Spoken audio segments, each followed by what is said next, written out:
I'll kick this thing off. I'll pass it to Steve. I say, what you got going on, Steve? Oh yeah. Actually, this week I had an opportunity to do the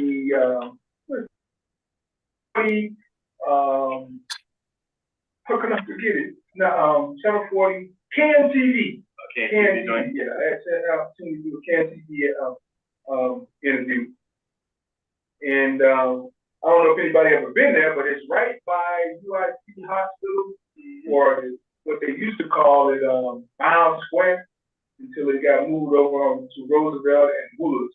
So it's literally right down the street on 13th and Woods.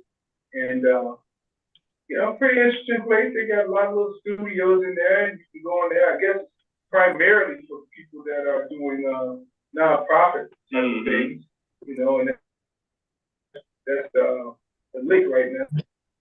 It's all good because that's what we do. And as you all know, there are so many nonprofits, especially on the west side. There are so many.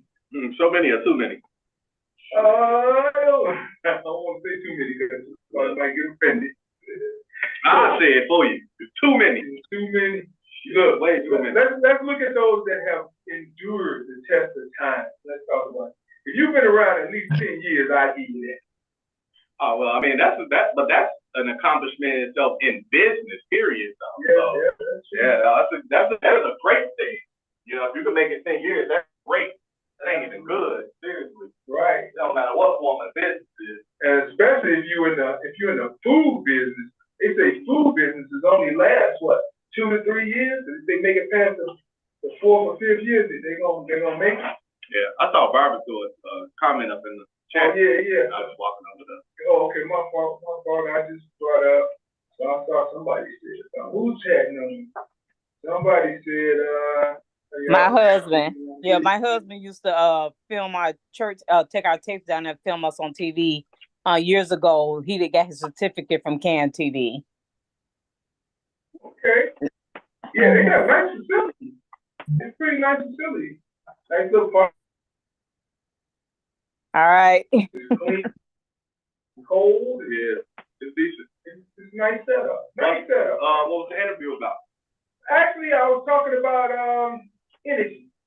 Okay. I was talking about energy and the things that's coming down the pipeline with energy efficiency, and I talked about the years of NAC having CETA program and how that helped the community for so many years. And now there aren't as many sites as there used to be, but people still have a great need to have their bills assisted.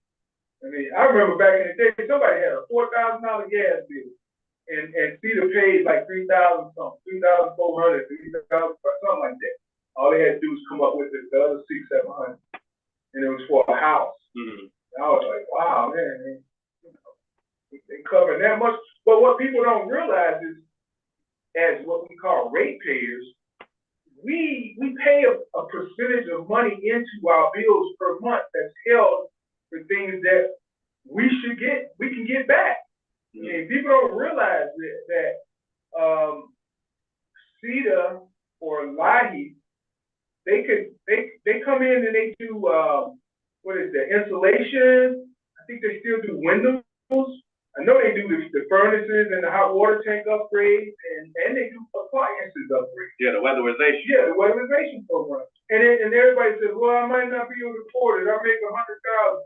Well, you make $100,000, but you might have 5 people in the crib. Right, that's right. 5 people, including the kids, So that goes towards the whole low income, which what LAHEAP stands for, low income heating and electrical something program.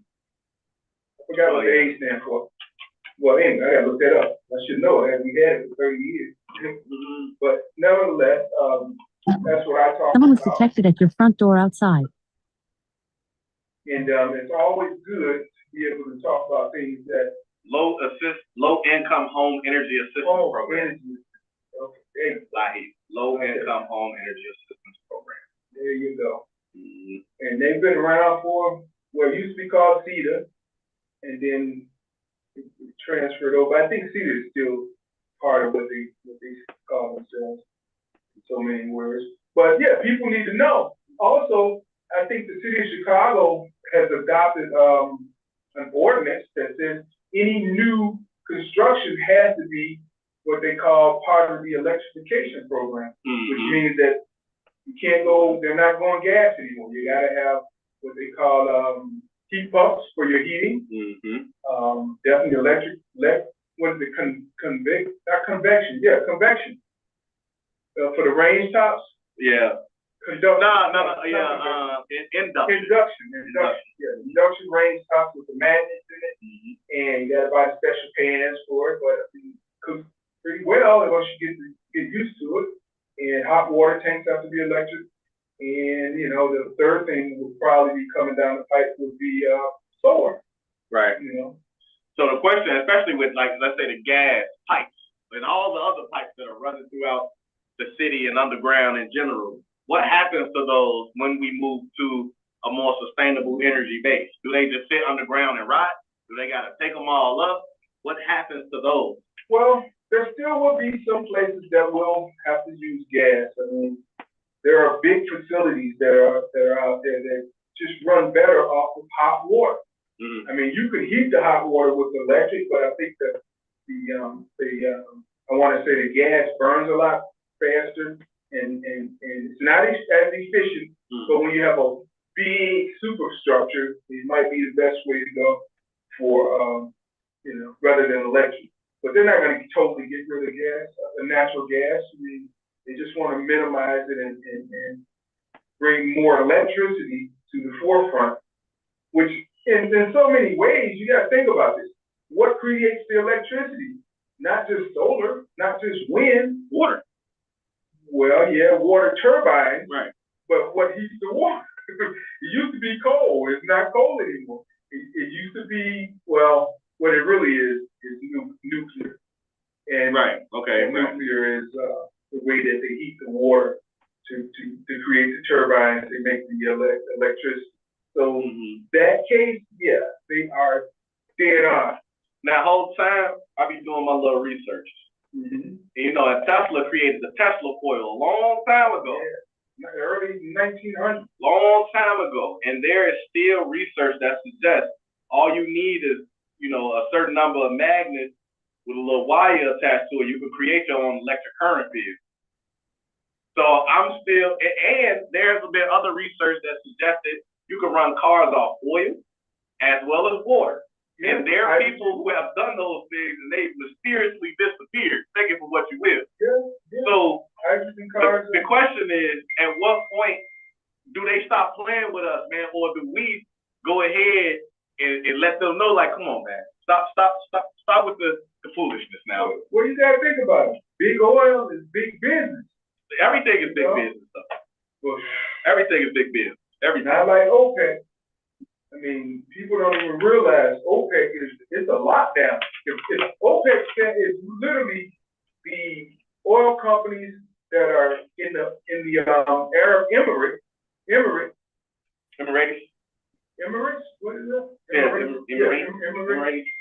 Plus, Venezuela used to be part of that OPEC because they had such a huge amount of oil and they were doing it. But right. I don't know what happened. I don't know if they're still in the game like that, you know? Yeah, well, let's see. I'm trying to see what are the OPEC countries now. Well, according to this, the current members are Algeria, Angola, Equatorial Guinea, Gabon, Iran, Iraq, Kuwait, Libya, Nigeria, the Republic of Congo, Saudi Arabia, the United Arab Emirates, and Venezuela. Yeah. So Venezuela, you gotta be doing some oil production in order to do that, man. I mean, for them to let a South American company get in it. Right. Wait, did you say the United States? No. That's what I'm saying. U.S. They're part of their own situation. As a matter of fact, we use everybody else's oil and and keep ours. That's how it works. That's how it's been working. Yeah. keep ours on. When they say the oil reserves, Right. they're literally talking about we keep ours and we use theirs. That's what they're saying. We keep ours and we use theirs. That's it, that's all. But that's Yeah, but I think it's interesting, and folks we gotta get a better understanding of everything that's coming down the pipe, because not only that, you have to, what is it, the IRA, it was called the, is it Energy Reduction Act, IRA? I can't think of the bill that is bringing billions of dollars to Illinois for energy investment, though.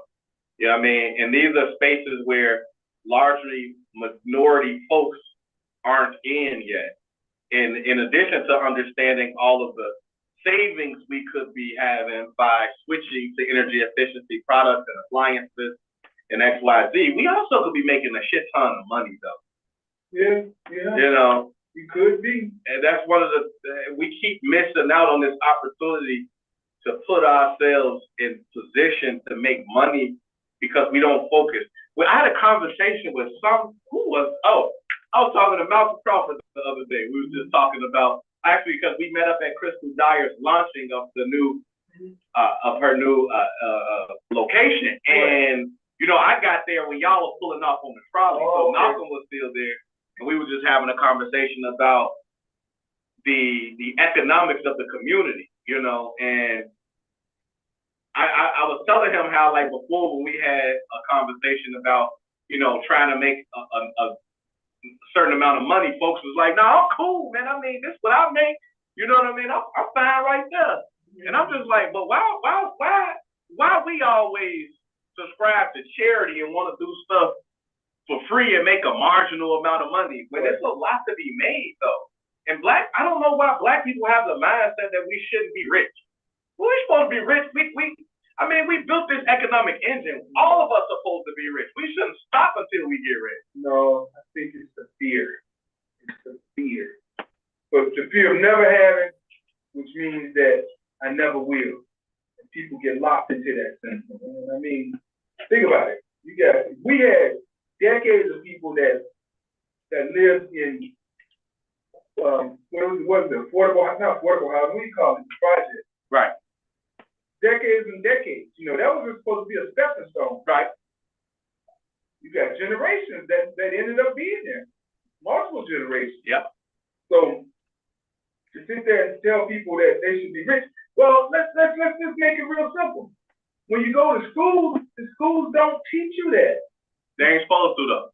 Well, I've always said that. Well, I would never sit and believe that person that enslaved me is supposed to teach me how to be economically empowered. There you No. go.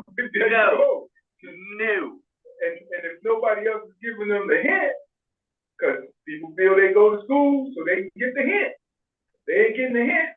No. I think, but it's on us, though, as the individuals that understand, to be able to make it a point to say you're not going to school for those purposes. You're going to school to learn foundational principles that can serve you. You will never learn how to get ahead of the curve by going to school, at least in those first how many years up to 12th grade. You'll never get anything there. Your formative years, you'll never get anything there. Secondary education, yes, but even then, it's a selection of what specialization do you want to learn. School is nothing more than the opportunity to learn a specialty.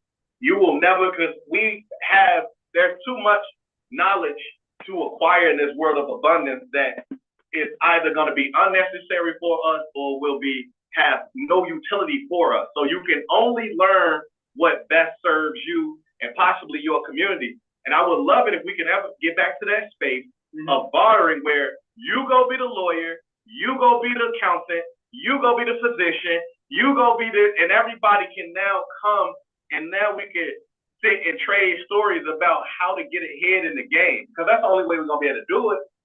But focusing in on what we have now, that's why I said too many nonprofits. I don't like the idea of a nonprofit, especially because people don't know how to run them like a business. A nonprofit is a tax status. You're supposed to do business in it, and people don't do business correctly. And it kills me that we have so many And I hear the same thing time and time again. And I look at the folks like, you probably need to be a better businessman, a businesswoman. Maybe you'll do better in it. But, I think what it is, people, they fall on nonprofits as the catch-all be-all. Mm-hmm. And then they go, like I heard people, I'm going to get a nonprofit. Okay, so and then what does that really mean? I mean, do you not want to make money? Because you got to make money to pay the bills. So, you got to think about it. What's the ultimate goal? Let's look at the biggest nonprofit out there. Mm-hmm. Churches. That's what I'm sure. I mean, if you put them all together, they would cover the world with as far as probably more nonprofit than profit. Right. But they making money. Churches making money. That's what they used to. I don't know how they're doing these days. Got a question, Crystal? Yeah, hey fellas, how y'all doing today? Happy belated birthday again. Thanks. 21-something-year-old.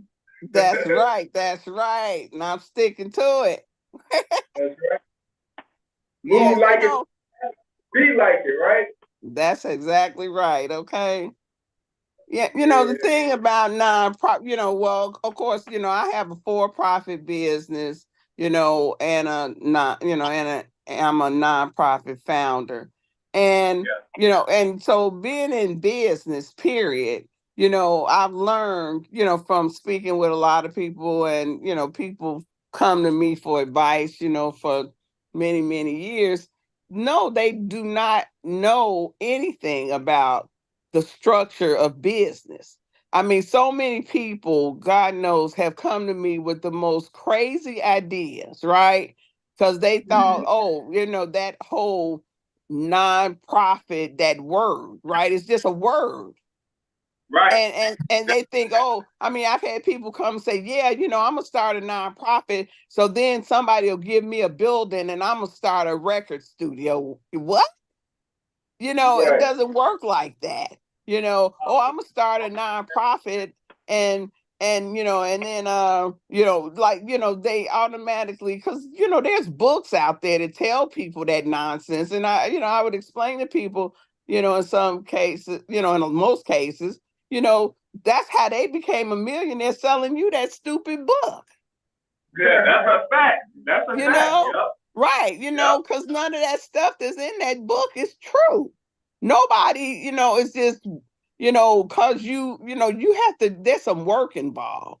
And so, back to how many nonprofits are there, I'm going to say really 3/4 of nonprofit, the paperwork is in somebody's cabinet, okay? Because they're not actually working it, because once they filed the paperwork, paid somebody a bunch of money to do that, and then they found out they had to do some work, and they never actually started, or ignited it into anything. So it's just a bunch of, the states have made a lot of money off of nonprofit business filings, and that people never actually activated physically, into whatever that cause was, because they found out immediately. You're like, who you gonna hand these papers to and they're gonna give you $1 million? Nobody. Unless it's your daddy and he got $1 million. Okay. And it's funny. So go ahead.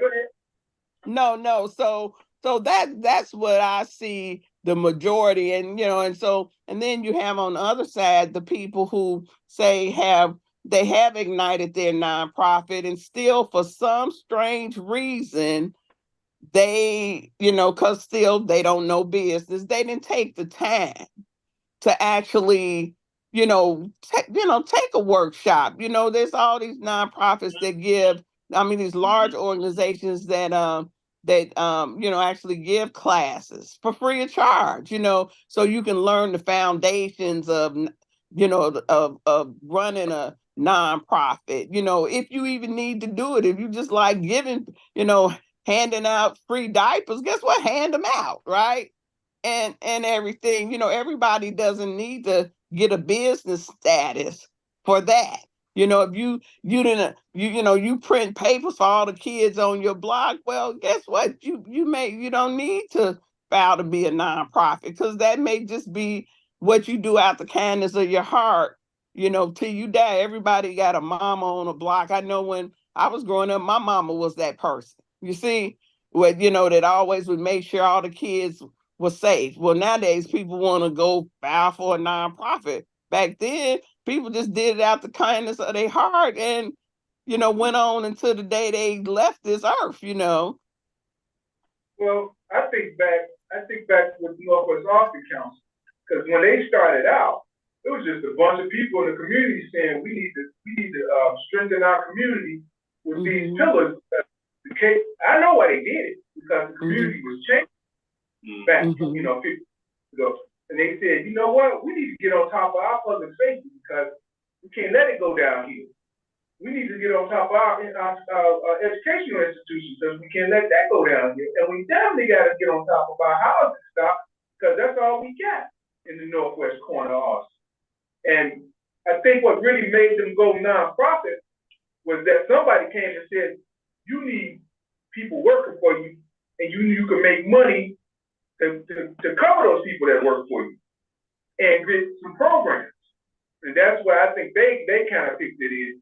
Well, the status, we've had nonprofit status over 50 years, so at least 45, 48 years. So yeah, I think that's exactly how that went that way. But there are other things that people never talk about when they talk about business. They don't talk about S Corp. They don't talk about LLC. They don't talk about, what's the other one?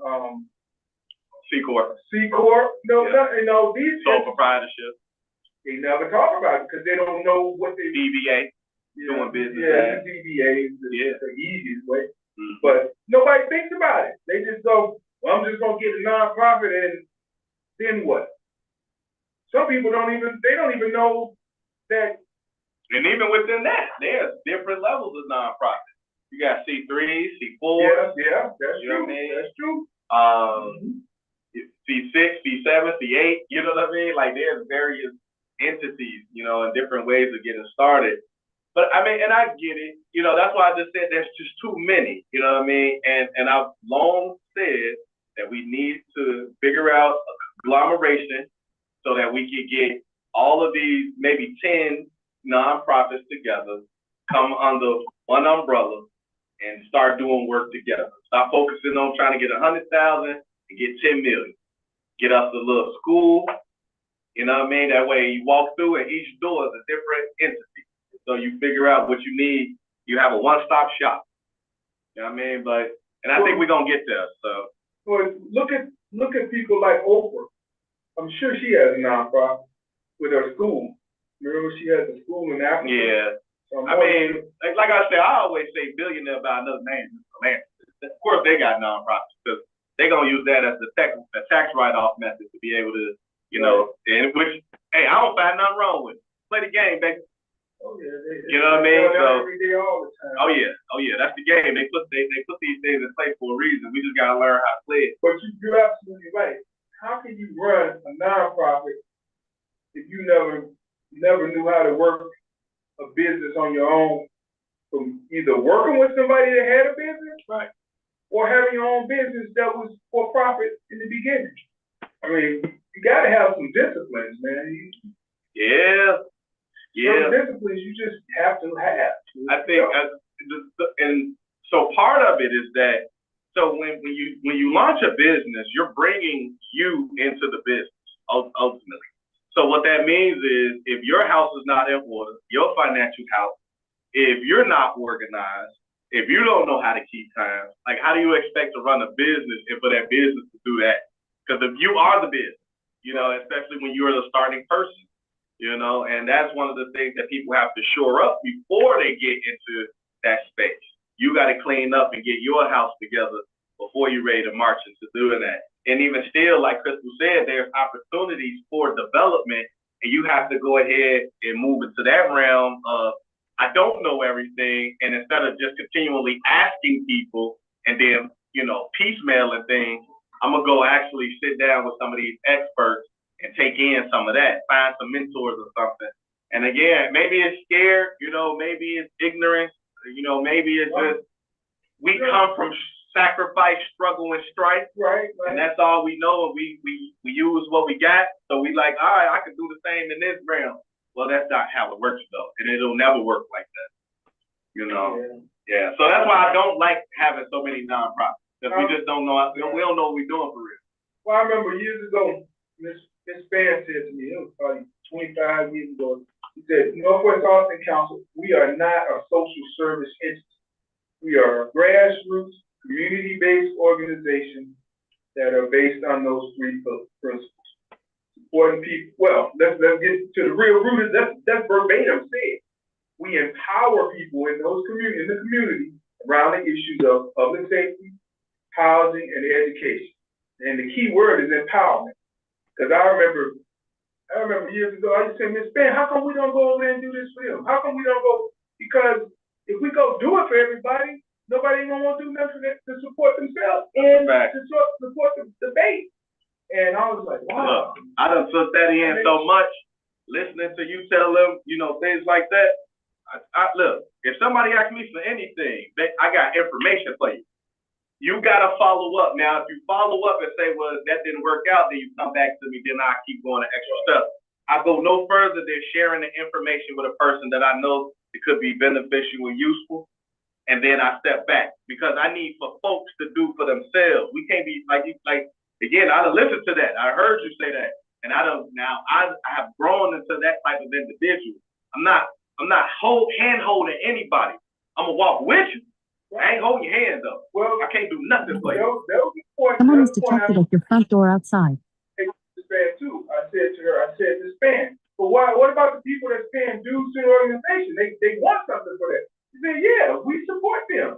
If they needed technical support, or if they needed a place to have a meeting, or if they needed the press release and all of that, we can support them by getting those things. But they can't say, oh, look, my block is this, and this, but I don't want to do nothing about it.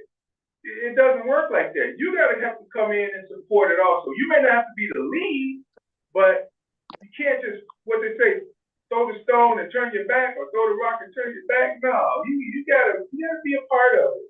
Just like everybody knows what they call them now. Not smokeout. They don't call them smokeout. What do they call them? No, positive lawyer. Positive lawyer, but they got another word. They call it top up. Oh, yeah, pop-up. Okay. They call it pop ups now. So I'm gonna tell you the truth. The pop ups, the positive lawyers, smokeouts, whatever you want to call it. Well, it's called smokeouts with NAC. It started with NAC back around 89, 88 with Irma Ford.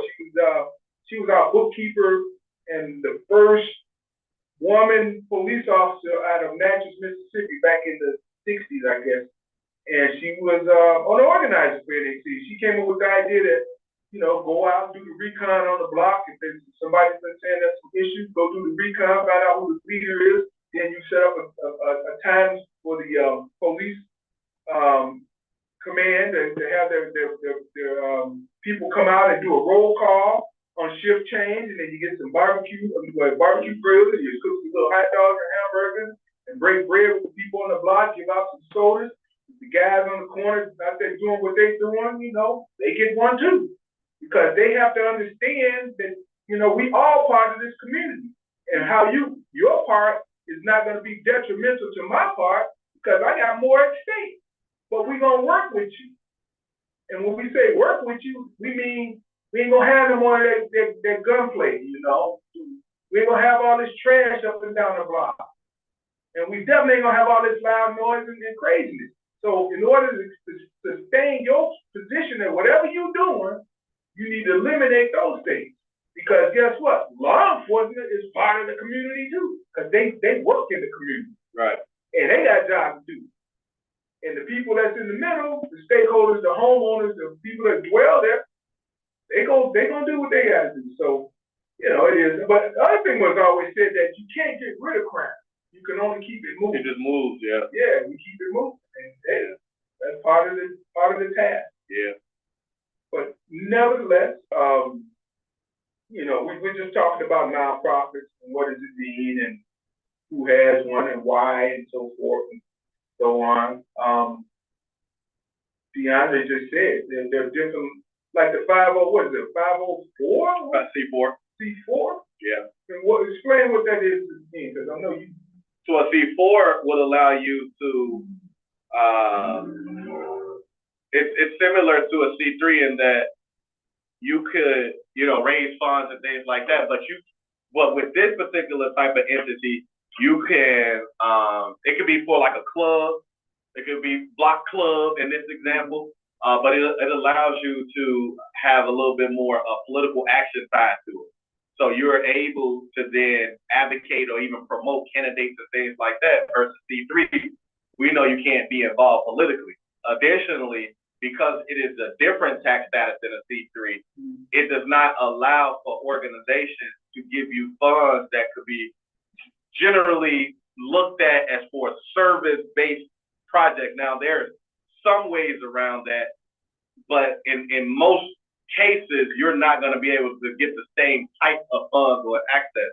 So, like, if I'm trying to get something from Chicago Community Trust, I might not be able to tap into that. I might not be able to tap into the state peaceful grant.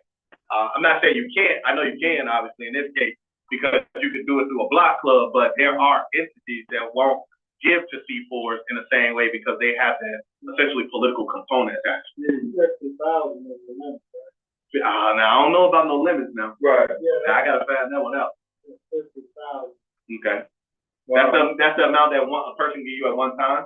No, when you're doing your projection on when you write it or if you give one, they ask you how much you plan on either fundraising or generating in every regard, and that will help determine your status. Well, it's your annual. It's your annual, no matter what you say, how you get it. It's definitely gonna be either donations or earned. And however it is, it's some have to be broke that you allow to collect dues.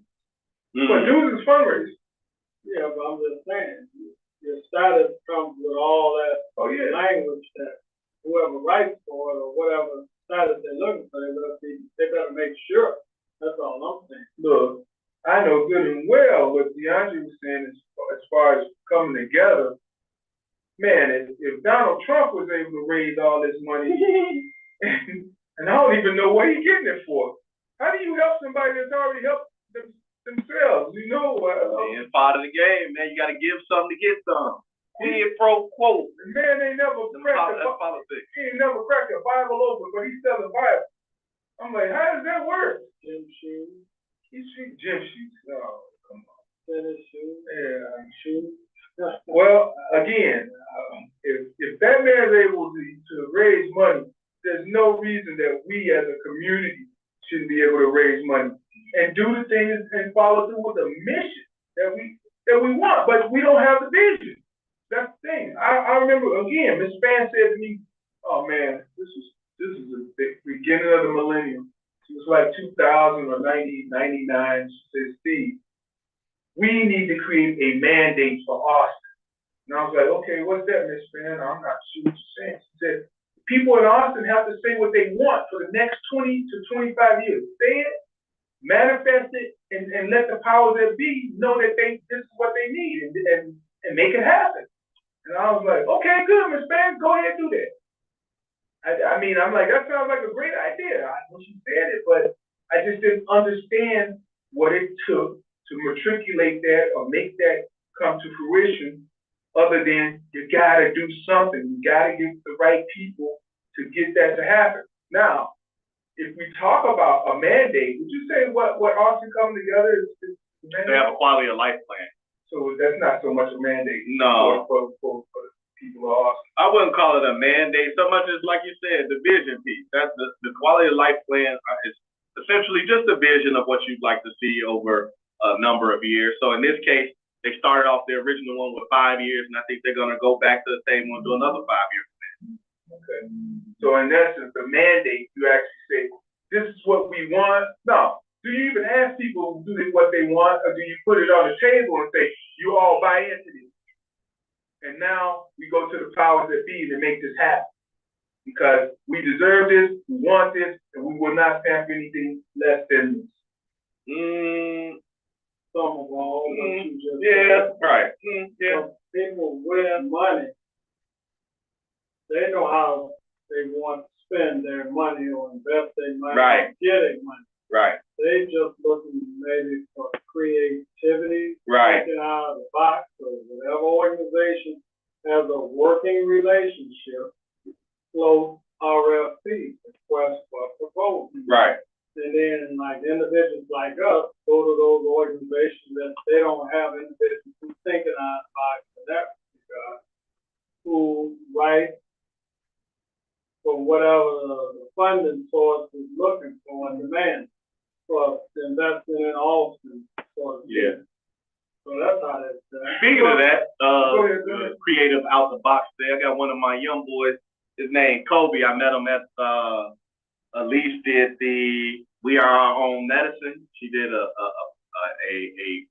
conference, gun violence conference, and young man stood up. He's from North Lawndale. He live in Austin, but he over there at the North Lawndale Christian Academy. Christensen. Yeah, they Christensen. Their school? No, the school. Yeah, they own all that. That's what it is? Everything Okay. over there. Christensen. North Lawndale Prep, Yeah. legal prep. That's the school. So they have this concept they call Peace Warriors, and they've been doing this since maybe I think they said either the late '90s, early 2000s. And basically, what they've done is they've converted the students into peace ambassadors using the Kingian principles of nonviolence. So what they do is you could go and get trained in the principles of nonviolence at Rhode Island to be a. So let me start. One, they have the trainees in the school, and they start off and they train the youth to be the ambassadors. So you go through that full week of training, then you at level 1.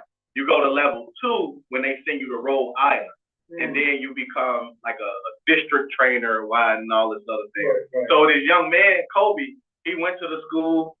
He was a peace warrior, and now he's going back and helping to raise the next generation of peace warriors. And the cool thing about it is the school itself has many faculty members who are actually a part of the school and peace warriors that have come back. And now they've created a nice little peace culture, if you will, because they were able to do that. And so the young man was saying, and anyway, so I connected with him, went to Lawndale, saw their method, learned about it a little bit.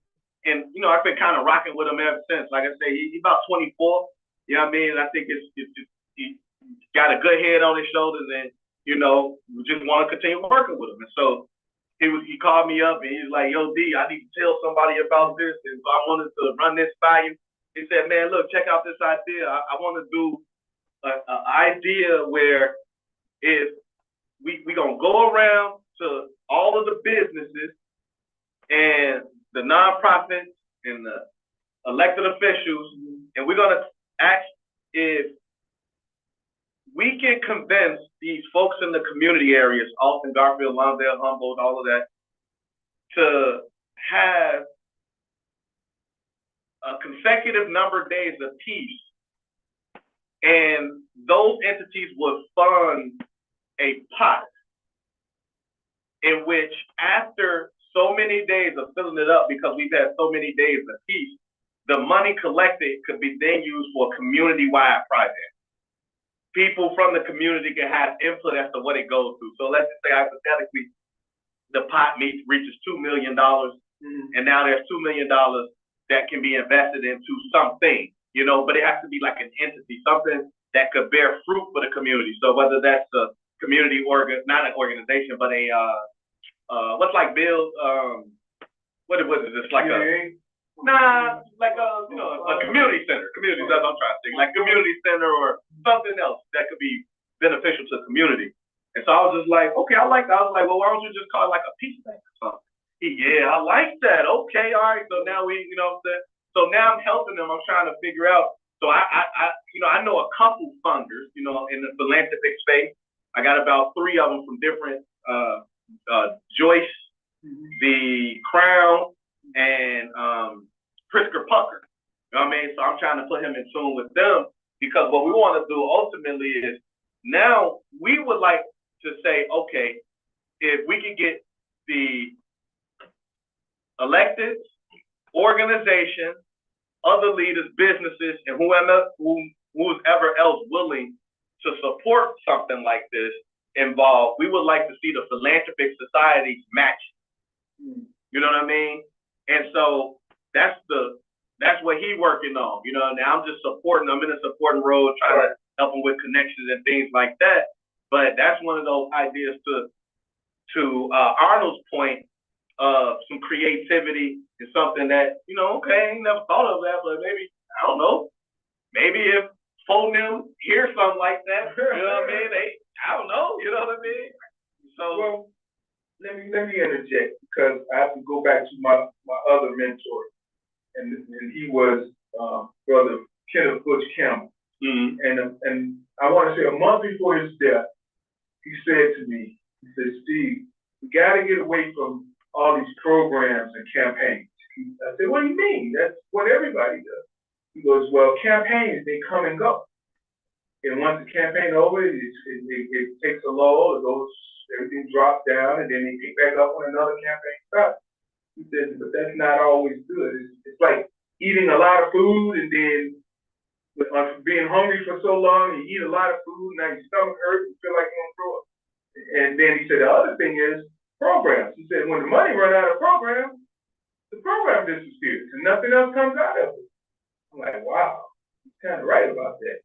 He says, well, what we do need, we need to create a movement. And I was like, what do you mean? Well, she said, movements are living things. They're ongoing. You know, people are doing what they need to do on a daily basis just to sustain the movement. And I was like, wow, man, that's pretty heavy. You know, I never looked at things that way. And he was absolutely right. If you tell people to be a part of a movement rather than part of a program and a campaign, they live it every day. Just do the little part that you can without stress, without heartache, without hurting your pocket as much. You might have to put a little bit in or something to put some skin in the game, as they say. But at least you know it's part of what's moving in the direction of where we want to be, or keeping where we want to be where it's at. And I'm like, never looked at it that way. I understood what movement meant, but just, you know, I was so used to hearing programs and campaigns. You know, we got a new program, got a new project, got a new campaign, and they were always new. Think about that. Always new. Why are we reinventing something just to call it new? Right. Again, you have done that a couple times now. Man, for real. I finally, you know, DeAndre, you had a 15 district council meeting about a month ago. Yeah. And you brought in the people from the consent decree, Maggie Hickey and a few others. And Maggie, she regurgitated a name out that I hadn't heard in 25, 30 years. And the name was a man that we had a program with, to say the least. And it was through the federal government. It was through the Department of Justice, which in turn ended up being the Department of Homeland Defense or Security or whatever it is. And when she said that name, I said, wow, is he still around? She said, yeah, he's working with us. And lo and behold, I said, I need to talk to him. And he called me, and I missed him. And he called again, I missed him. And finally, I know third strike, he probably ain't gonna call no more because he don't live in Chicago. So we finally got a chance to talk. And he said, man, Steve, it's good to know you still out there and you remember me. I was the person over 600 sites of the Weed and Seed program. I remember DeAndre said he was in high school. He thought the Weed and Seed was where you go find the weed. You go, yeah, that way I was sold at. I don't know who came up with that name. Yeah, that's kind of crazy. I mean, yeah, Weed and Seed kind of crazy in the hood. Like, that's kind of crazy. Yeah, I mean, the first time I heard of it, I was probably like 27, 28 when we first got the program. But and I was like, why you calling it weed, man? You know, but it made sense when Miss Fan explained it to me. That what you're doing is you're weeding out the bad elements in the community, in the neighborhoods, in the city, and seeding in the good elements with, I hate to say it, programs and projects. And it did exactly what it did. We had the program for 10 years, and we relinquished it over to Westside Health Authority, and they got it for about 2 years, and they were like, "This ain't no money, no money in this." But see, Ms. Spann knew how to do it. There really wasn't a lot of money. It was just the money was supposed to be split down the middle, but when she with law enforcement and the organization, but she said we're not gonna let law enforcement take this money when they got a big budget already.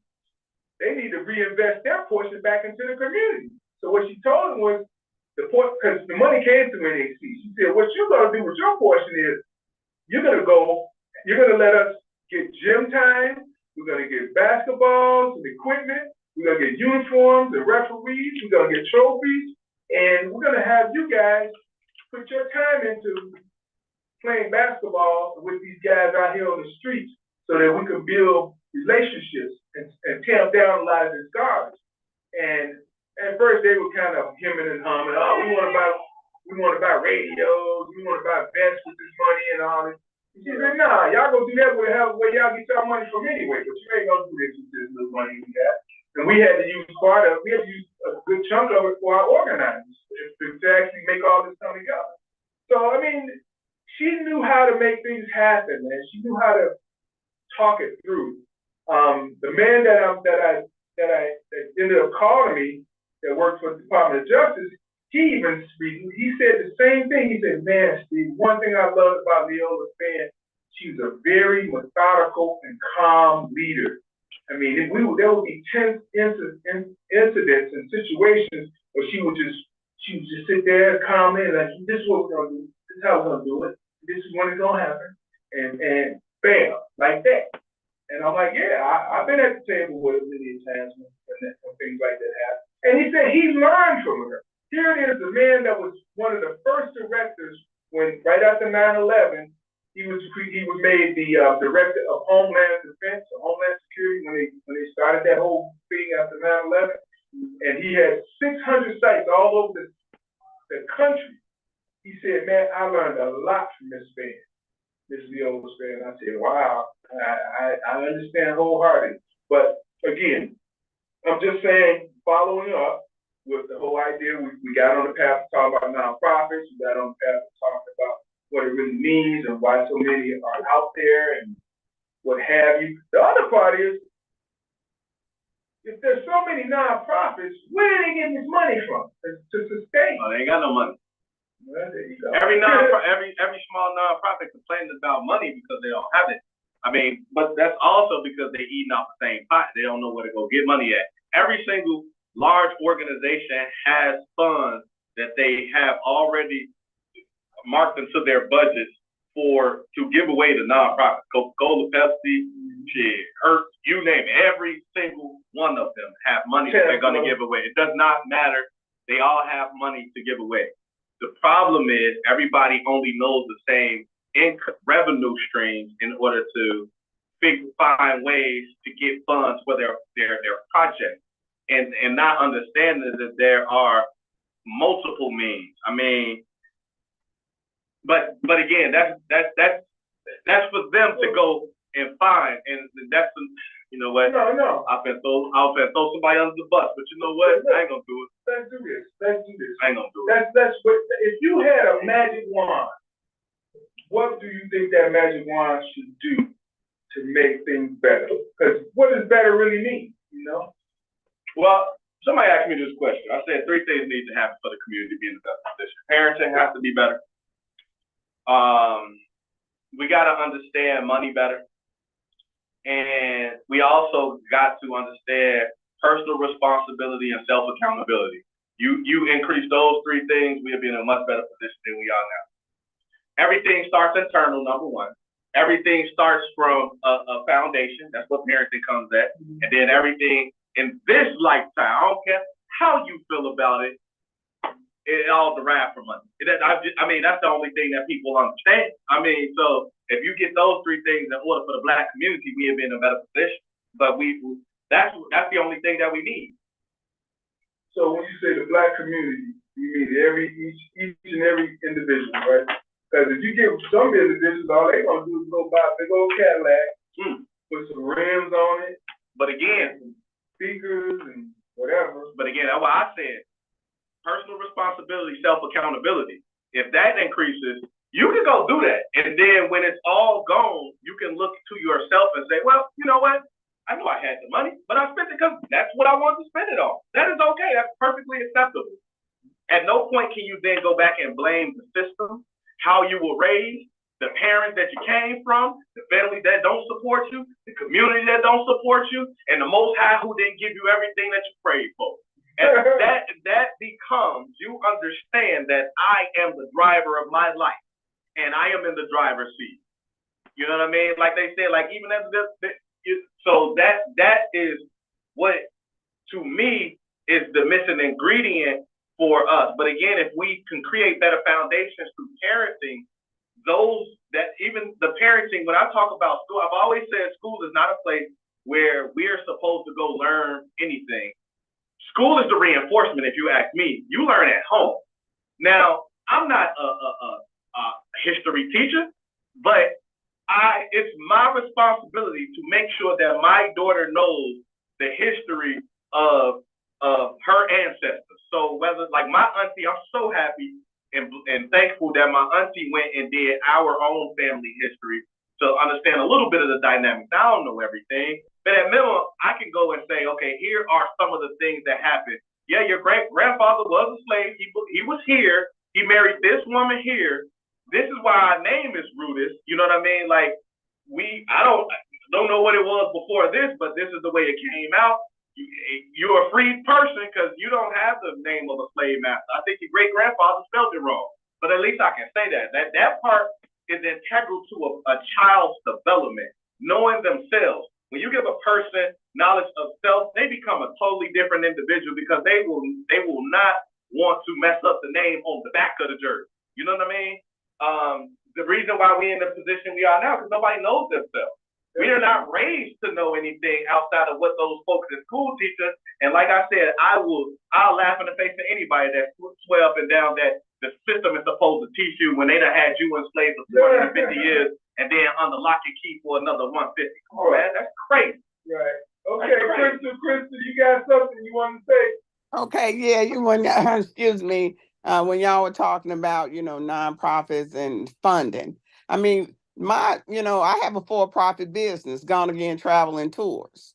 And when I founded, which actually Gone Again Travel is in its 25th year this year. I founded that. Thank you. I founded that business and got my first business license when I was living at 642 North Lockwood. Okay. When I finished travel school in 1999. Okay.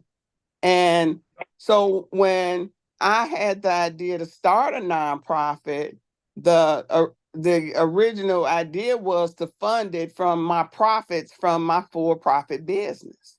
Mm-hmm. Social enterprise. Yeah. So only after I consulted with, several large nonprofits, it really helped me understand that I needed to go ahead and file for the 501c3 because they say, well, Crystal, as you grow, there's organizations that will want to, help you. And, but they also going to want the tax write-off.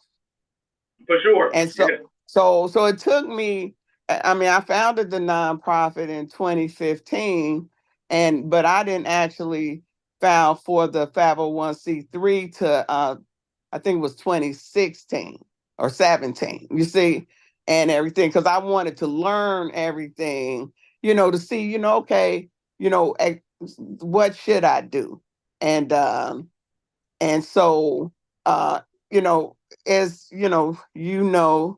most likely is that most small nonprofits, basically they're either self-funding or they're getting in-kind donations. They're not getting any money from anybody. So if you see them out there with a table full of diapers and clothes, somebody's giving them, those items, but they're not actually receiving any cash. And that's the confusing part for people who, think, like, hey, having a nonprofit is the mother lode, right? And then they get so, shockingly disappointed when they found out, no, nobody's going to give you any money until you prove yourself that you are really working this, this service you say that you're doing, and you're actually benefiting the people that you say you're servicing. So through your actions and your consistency, that's when people, whether it's, well, for big grants, you got to get a grant writer anyway. And even for foundations, I mean, of course, now, I had that, well, Steve was on the trolley the other day. That funding for the Austin Farm to Table trolley tours came from Austin Fresh. They had a group of foundations that came into Austin, coming together and say, hey, we want to give away some money, right? And so they call me and ask me, hey, Crystal, we know you do the trolley tours, maybe this may be something you want to put a proposal in. Now, they didn't know what I was going to do. At that point, I didn't even know what I was going to do, right? But I'm a planner, and what do I do? Tours. And then I, wrote the proposal, got DePaul, got different entities involved in my proposal and submitted it. And then the people said, wow, this looks cool. Let us, fund part of it. They didn't fund the whole thing, so, but still it's provided now I can have 10 no cost educational tours for Austin residents from June to October. Okay. Nice.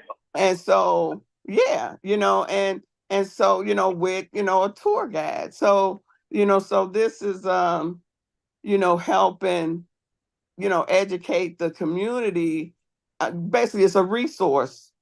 It's a resource excursion. So, so to, I guess get it out there for everybody that, because, I do travel all over the world and all over the city, but, this is free for Austin residents. So get the word out there, fellas. Got you. We definitely will. And that was a very nice tour, I must say. Well, I even got a chance to see DeAndre's his flower garden bed. Yeah. I was out there yesterday. He got his greens and stuff going up. Man, I got to go water it too. I thought we was gonna get a little bit more rain than we did, so I kind of just weeded it out a little bit. But I might have to. If we got a little light, I'm gonna go spend by there and water it tonight, because I don't know when the rain come back. Because it's definitely growing, man. Hey, I'm just so amazed at all the different entities that are gardens out there now. I mean, there are about 5 different entities in Austin that have gardens. Just alone, 5 separate entities. Yeah. But, I want to say, you were saying about like programs and projects. I do think, I think we do have an overabundance of those as well. And I almost sometimes feel like a lot of them are of the entertaining variety. And one of the reasons why we're kind of strapped in these situations that we remain in is because a lot of them are based on outcome and instead of impact. A lot of it is just like, well, how many people were you able to get to attend, or how many of this that you give away, and da-da-da.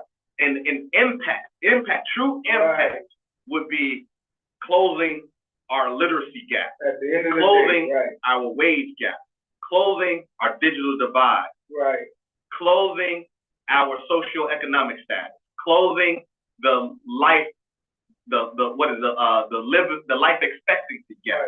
Like, if we could actually have our nonprofits geared toward that, those major issues that actually are the causes of our low life expectancy, or low levels of quality of life, if you will, that would, to me, greatly change the way that I actually view having a plethora of nonprofits. I would be ecstatic if we had it, but if they focused on actually impacting some of the most pertinent issues of the community versus just, like I said, more or less just like engagement and activity and fun. Like that stuff cool, but we need real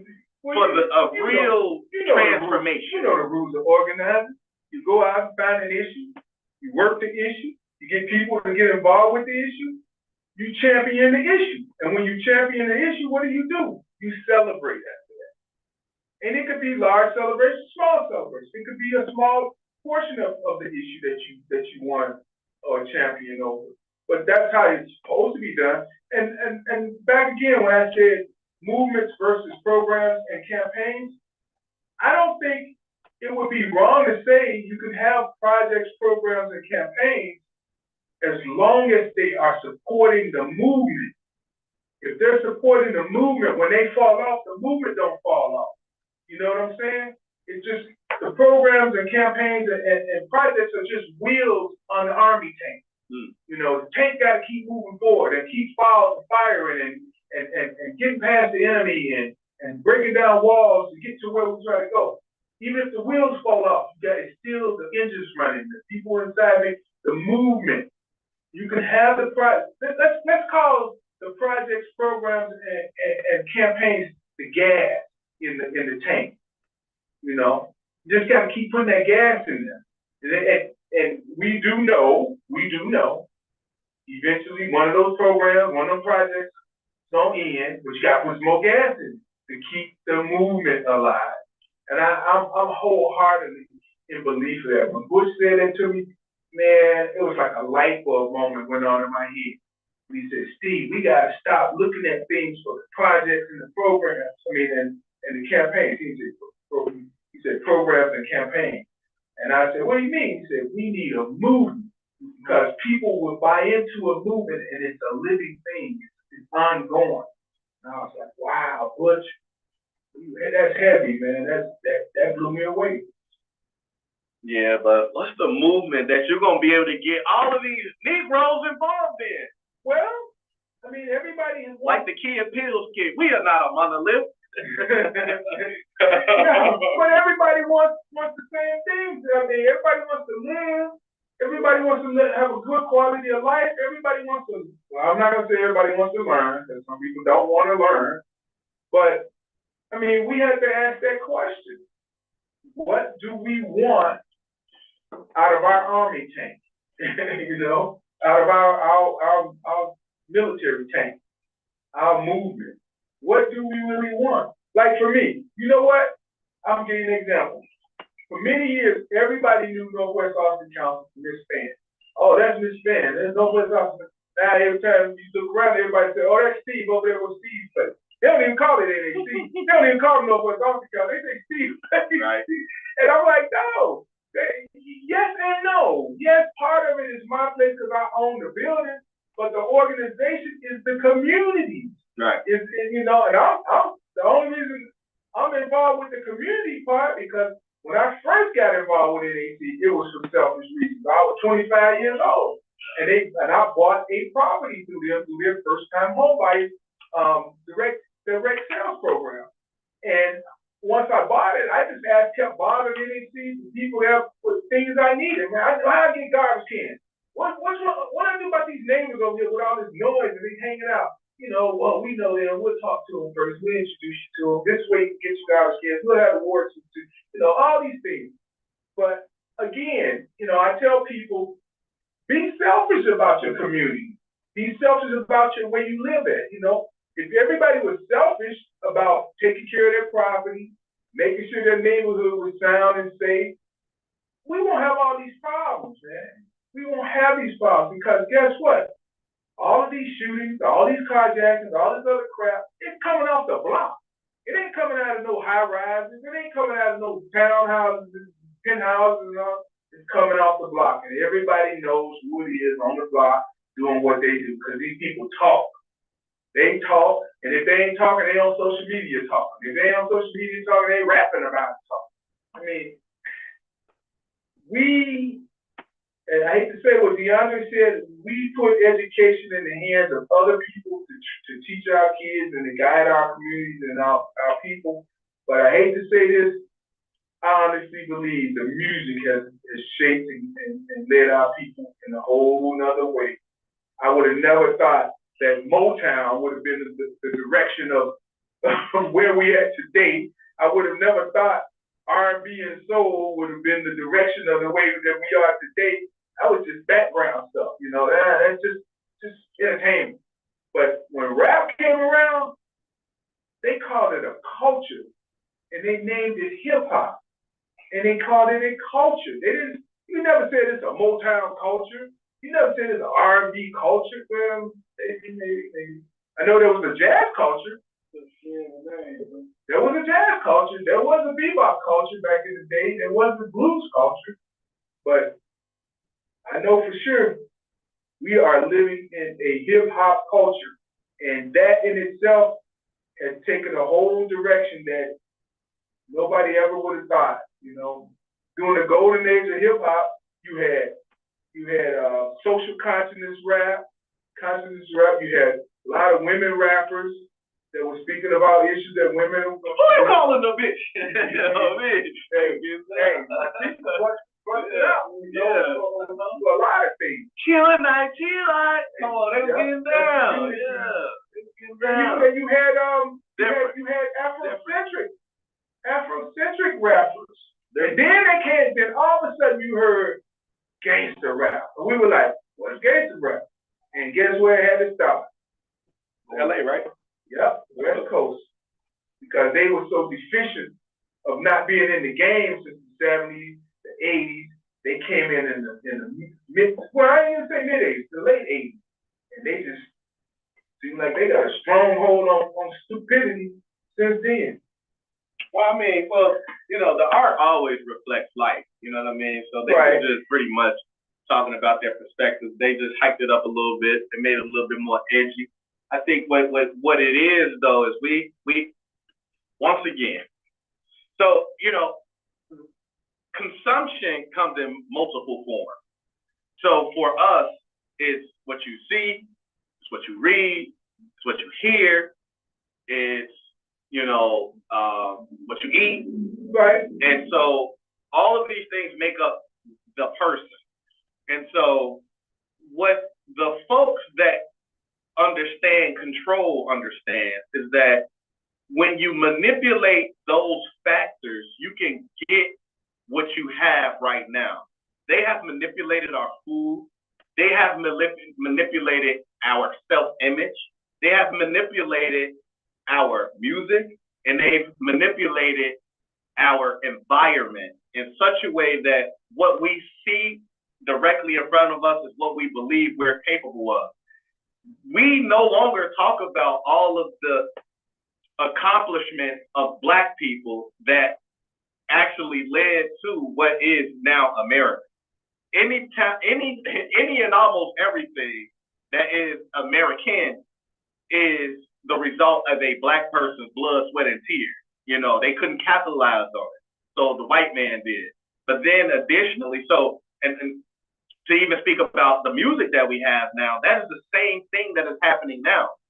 We took our life and put it in an art form that was for us.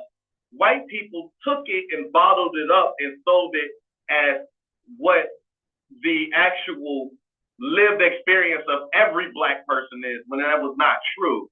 And it's easy because negativity lives and grows a lot easier than positivity does.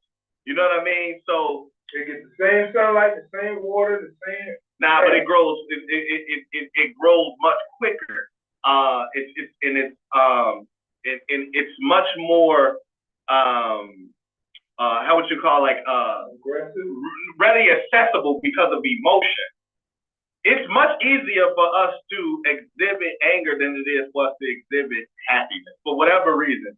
I know it's a scientific rationale behind it that I'd have to go and look into, but we, because of being such an emotionally charged people, are easily swayed by anything negative because at the most primitive level, we always show up for whatever reason. We show up at our most primitive at the drop of a dime. So it's easy for somebody to step on somebody's shoe and for you to want to shoot them, then it is for you to be like, my bad, and then y'all just hug it out. My bad, brother. It was, hey, nothing, man. Listen, I dust these off. I'll wash them all. So I don't, but again, that is something that has to do with our makeup. And again, we've been psychologically manipulated to the point where we don't even understand why we do the things we do. We just do them without cause, but the reason behind it is because it has been scientifically done. We've been altered in a lot of ways. Like these genes, this history that we carried in us has really been altered, to the point where these people understand the best ways to get in front of us. And that's where the movement's gonna be.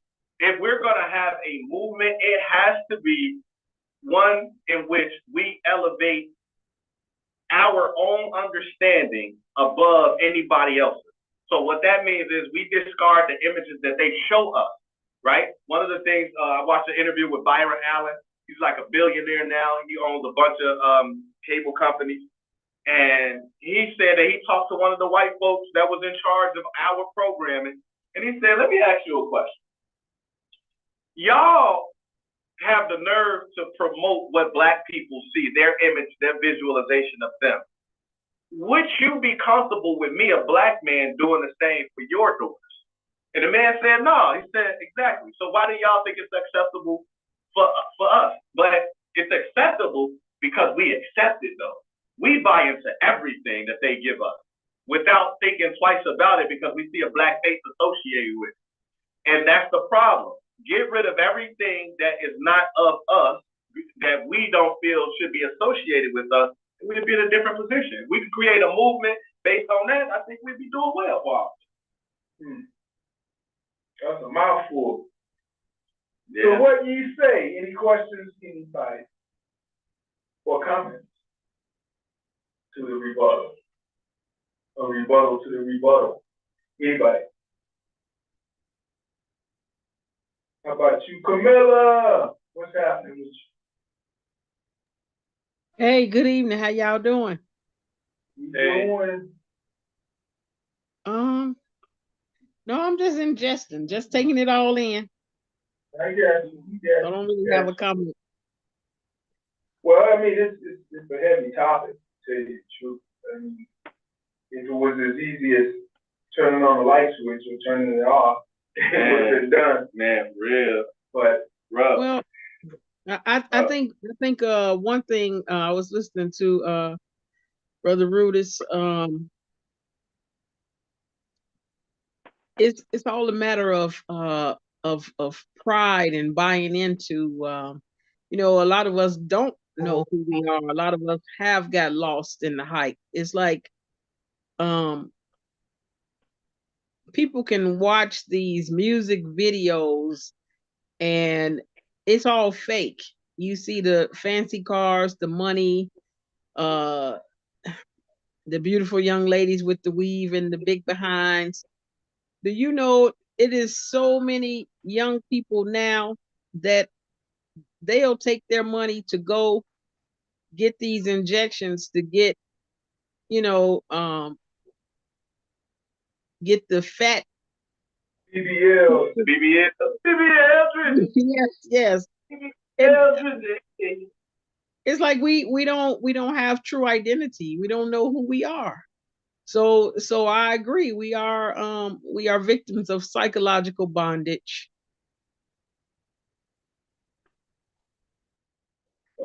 What blows me away is the promises. Well, they go and spend $3,000-$4,000 just to send little Junebug and little Janie off on prom. And somebody told me they even rent money. You rent money. Case of money. It's usually is it real or fake money? Either or, both, right? It's probably real money. It's probably real money. Yeah. Real money. And Yeah, I don't know. You can rent fake monies. I mean, you can buy the fake money. So I don't Right. I don't see why you would rent Right, fake money. they rent big money. Yeah, right. You can rent money? Gosh, that's a new one. That's what they do. They you never see these sponsoring out these 18-year-olds, 17-year-olds. They standing up Big bag. big old stack of money, they Big holding it bag. out, and then, yeah. They got about Big 20,000 and holding it in their hands, but they only paid like 500 to do that. Right. That guy goes from there Hey, for that 1 hour. trust me, collect somebody that money. standing right on the side with the ooh-ah. Oh, Like, yeah. all right. Just make sure I get it all Oh, back. yeah, they gonna count it up. They gonna count it up. Make sure I get all that back, sir. Yes, indeed. And the people that's renting the money ain't nobody you want to mess with talking about taking any of them. No, that's a fact, too. That's a fact. So they got Hey guys, can I jump in? Sure. So my view, I know you hate it when I say that. I've got to find a different way of saying it. Oh, But that the is way different. Say, what does it usually say? For mine,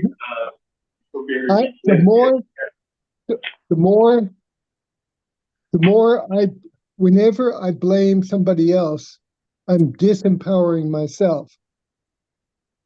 If I take responsibility for my life, that gives me all the power.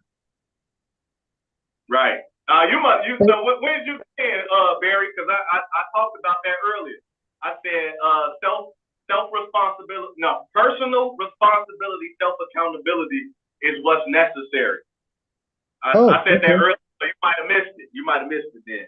No, I didn't hear you, but we're on the same page about it, because anytime I blame somebody else, I'm disempowering myself. Exactly. Every time I take responsibility, then it's my responsibility to act. If I don't like it, I need to do something about it. Right. And if I don't, then I've got to live with the discomfort and stress. Yeah, I ain't trying to be stressed, Barry. I don't know about you, Barry. I'd rather not, because stress is killer. It's wearing down. It wears me down if I feel stressed. Yeah. So how do we get the masses to we just do it. We do it from the grassroots, because the masses are largely controlled by the media and the social media that are controlled by the oligarchs. And they like it the way it is. Because they're getting more and more and more power. And power and the currency, leaving us with no currency, no way to exchange. So I say we do it from the grassroots up, saying to people, blame somebody, you're disempowering yourself. Right. Yeah, that's for sure. Well, I mean, we need more togetherness, but that's my whole point. How do we get the masses to follow suit? That's the whole thing. All we need, if we got 250 people singing that song, it's very easy to get to 500. And once we have 500, we could easily get to 2,000. And if it's working, and we are having a richer life because of the way we're being, then other people will say, oh shit, how did they do that? So you got, in other words, lead by example. Lead by example, and if you see other groups doing good stuff, hey, they're part of what we're doing. I call it all Peacebrook. They're doing Peacebrook. They're a Peacebrook group. And the more I say it, the more I see it. And the more I see it, the stronger we all are. Peaceful warrior, huh? So Peaceful what? I said peaceful warrior. Yeah. Mm-hmm. Fighting for the- All with just calling it Peacebrook. That's all you got to do. It doesn't matter whether they say they're Peacebrook or not. To me, they're Peacebrook. If they're doing stuff that helps people and is doing good things, that's Peacebrook to me. Oh, dang. So, I should have probably. I see you, Al. I'm looking at Jermaine. I didn't even pay attention to that. What's the call-in number? 773 379 7961. 7961. 773 379 7961. 379 7961. Sorry about that. I was over here zoning out. Now, Al wanted to jump in. Brother Al Stinson wanted to pop in and say something. You know, he do some good work in the community. He actually just launched his nonprofit, you know, coincidentally. It's called Your Edition, not NFP, where he's he's really focusing on the youth and really getting their reorienting their focus from, you know, these guns and trying to put it into a more positive light. Really, largely it's about mental health. But he has a nice program. It's called This Is Your Brain on Gun, similar to your Brain on Drug campaign. So, yeah. And as Jermaine put it, informed trauma care is what it's focused on. So it's pretty, he got a nice little program. Yeah, you know, he came over to Austin with our district council meeting and gave us essentially a preview of it with the students. And I think it was really impactful. And so you could be on the lookout for a lot of stuff that he got going on. That's one of the things that we really have to start honing in on too. Like I say, you know, with the psychology, the mental makeup of the folks that's going through it in these communities, right. We have to have a lot more programs, campaigns, and missions focused in that area too, because there's some real serious mental challenges going on. But again, that's a lot has to do with consumption. Again, you know, what we're eating, what we're consuming in terms of visually with the music, videos, with just the sites of destruction. It's me, man, but it's more and more women now that's in the hip hop rap game that's just spewing out all this crazy. It is a lot of Dirty Red, Sexy Red, whatever her name is. What's the other girl? Country girl. That's Glorilla. Yeah, I'm like, yeah, I mean, Nikki. Yeah, we've been in a female empowerment movement in terms of the music and the industries in general. We've been in that for a little bit of time now, you know. So, you know, it's cool. But it's kind of crazy though. It's a little crazy. It's spitting out all crazy, man. That's because black people want to shake their ass, man. They ain't trying to learn nothing, man. You only got but a handful. The rest want to shake their ass. What we got to figure out how to do is get them to shake their ass while, you know, getting them some of that good old 70s, 80s rhetoric where we was about togetherness and peace. You know what I'm saying? We gotta start. Now when they talking about my booty hole is. Nah, that's what I'm saying. I'm like, what? That's what I'm saying. We gotta start telling them we gotta twerk for peace. Twerk for the twerk for the red, green, and black. You feel me? Happy Juneteenth. Twerk for Jesus. Oh, man. I don't know. Oh, man. Hey, Barry, you wouldn't mind us twerk for Peacebrook, right? Oh, no. Say it again, DeAndre. I said you wouldn't mind us twerk for Peacebrook, right? You know what I'm saying? No, of course not. See? What you talking about, Barry? What? I think they said twerking for Peacebrook. What does that mean? Twerking is? Yeah, what's Twerking, twerking? shaking your ass. That's what he said. Oh, shaking your ass. Oh man. Yeah, Barry. I'm gonna leave that call to you, DeAndre.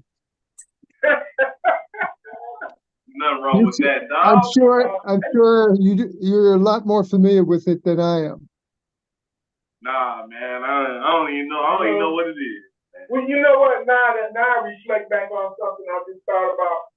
But the reality is we can't put it all on Sexy Red and Glorilla and what's a Megan and all these others, because just recently I was thinking back in my day, we had Luke, Uncle Luke. Oh, he the one that kicked the door in. And He did. And one of his guys, Brother Marquis, that was in Two Live Crew. You on mute, but Barry's muted. You on mute. You gotta unmute. But What? Two Live. You want me to unmute?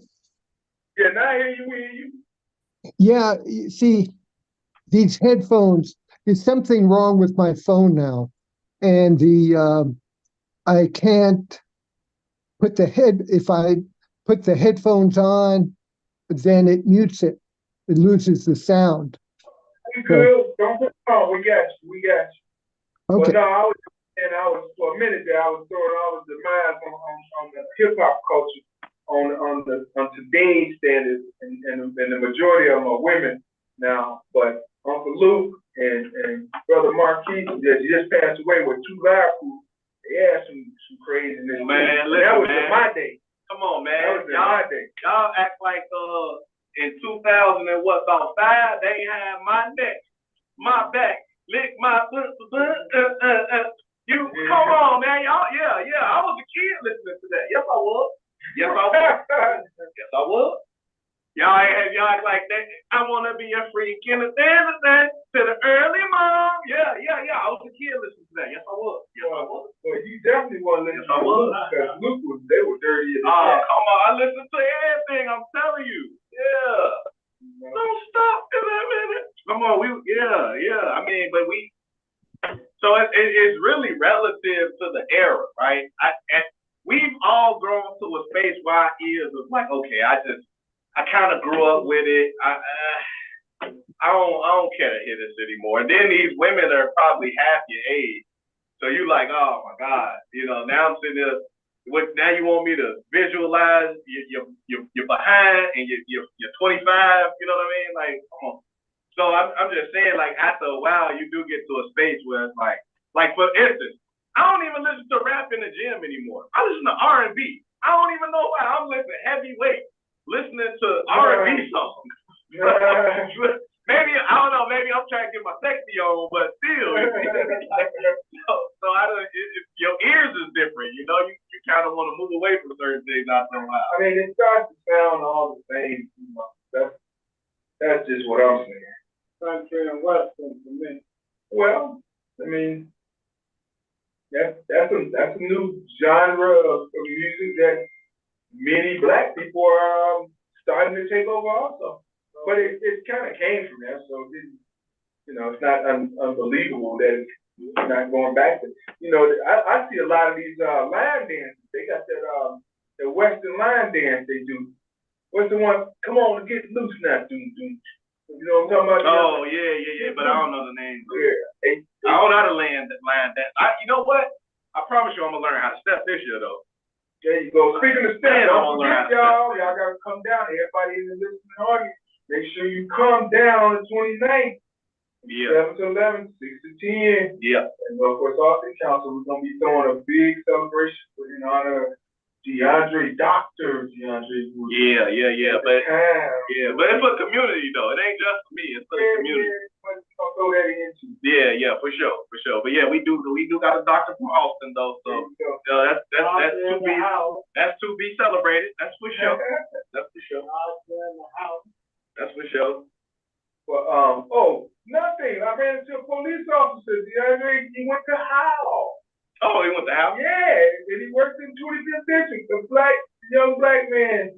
And he said, man, he can't be no more than 25, 24. Oh, damn. He's young, man. Because I said, DeAndre went to Howell. He's like, So he graduated Austin in '05. He was like, man, I just graduated. He had to look like, I just graduated like 3 years ago. Oh, wow. 3 years ago. So he can't be more than 24, 20. I mean, That's you know, 25th district don't have a lot of black officers. Nah, that's for sure. So yeah, man. That's what's up. Yeah, you know, I guess. Oh, let's talk about all the people retiring this month. So those that don't know, Commander of the 25th District, Nelson Perez, which barely made it a year as a commander, right? For sure. He will be retired at the end of this month from the 25th District. We don't know who's taking over his spot, but he is going to be out of here. What they say? He gone. Yeah. I wonder how does that go? I wonder will he get commander pay even though he wasn't there for a year? Oh, he gonna get it because he gonna make sure he got that last day. I guarantee you that. They address that. He ain't gonna let that go. That's for sure. And then we got Ward Superintendent Dwayne Works, which is the 29th Ward Superintendent the last 10 years now almost.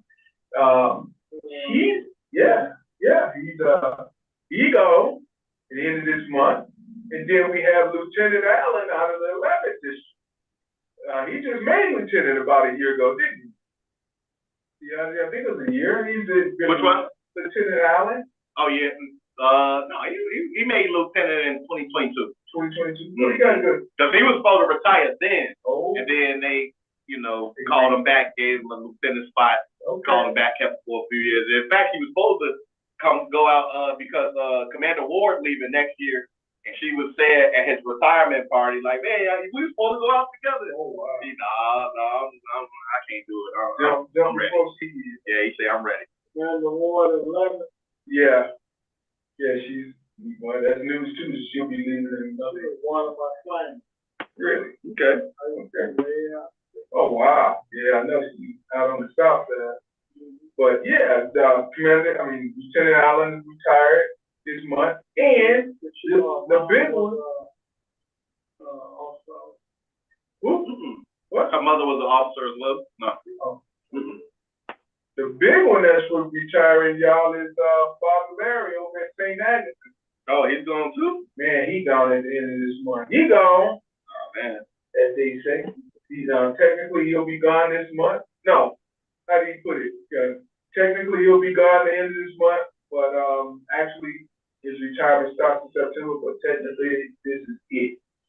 So everybody's packing up in June. I guess June they say we can't go another year. We got half a year, we done. Can't take no more.